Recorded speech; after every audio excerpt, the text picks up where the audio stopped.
మీరు దేవుని పక్షాన చేస్తారు. ఇక దేవుడు మాట్లాడిన మాట నా తండ్రి ఎంత అనేక నివాసములు కలవు అంటే ఆయన దగ్గర అనేకమైన కార్యాలు ఉన్నాయి. నీకేం ప్రతిఫలం కావాలో ఆ ప్రతిఫలం దేవుడు ఇస్తాడు. ఒకరు దేవుడిని చూస్తాడు.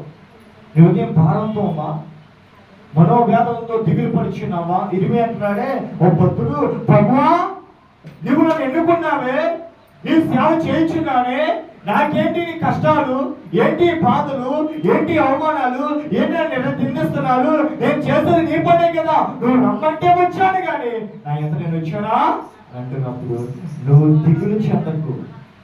ఇత్తనం ఫలించాలంటే మొదటిగా ఎరగాలి.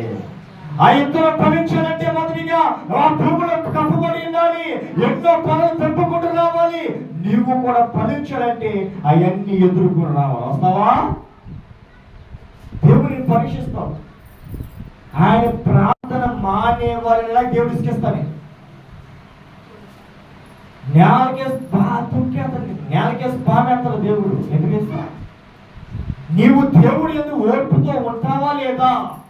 దేవుడి దగ్గర ఉండగలవా లేవా? దేవుడిని ఏం చేస్తాడు? తొక్కేస్తాడు. అనగదొక్కేస్తాడు దేవుడే. అయినా కానీ ఓర్పుతో ఉండి దేవుడికి ఉన్నామంటే ఆయన నివాసం నీకు పాత్ర ఇస్తాడు. ఎవడా?